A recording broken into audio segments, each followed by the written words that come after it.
Okay, so we just saw there, reading Judges 2, verses 11 to 23, that what you've got is this cycle, which I've put in this little diagram here. On your handout there, you should see this cycle. It starts with distress. The people are in distress. So God actually sends distress on his people.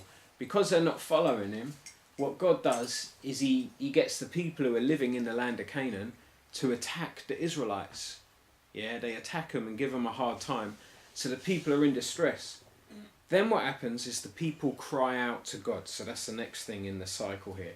The people cry out to God, oh, life's hard, God help us. Then the next thing that happens is God delivers them.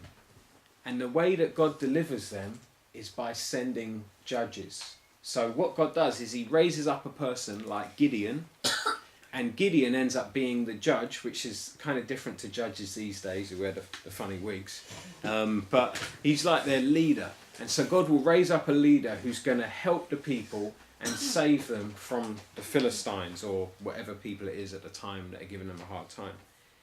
Now the next thing that happens in the cycle is once the people get delivered, the people sin again. So they turn away from Yahweh again. And then what happens is God sends them distress again. So you see this cycle, it just keeps going round and round. It goes round and round. And as it goes round, what happens is the people get more and more wicked. And as you go through the book of Judges, you see that the different judges that God gives, they seem to get worse and worse. And then at the end, the last judge is Samson. And you look at this guy who, he's a Nazarite, which means he's like decided he will separate himself from alcohol and stuff. He's supposed to be separate, which is what the Israelites were supposed to be anyway. And yet you see Samson marrying a Philistine woman, then you see him having dealings with prostitutes, and you're just like, this guy is going a bad way.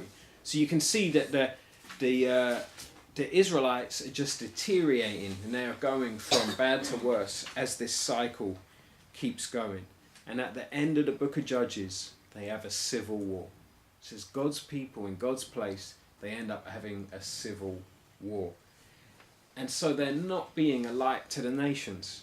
If you remember, we've seen throughout the Bible that God's people are supposed to be a light to the nations. They're supposed to be a blessing to the nations. So in Eden, it was supposed to be a blessing to the nations. Abraham, his descendants were going to be a blessing to the nations. And it was supposed to be a kingdom of priests being a blessing to the nations. And we see in the promised land that this has not happened.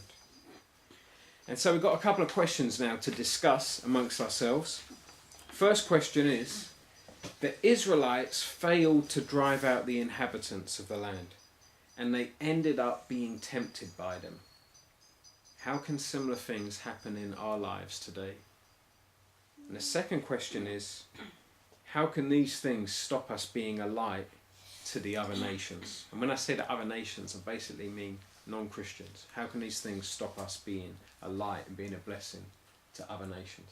So let's just discuss that now as a group.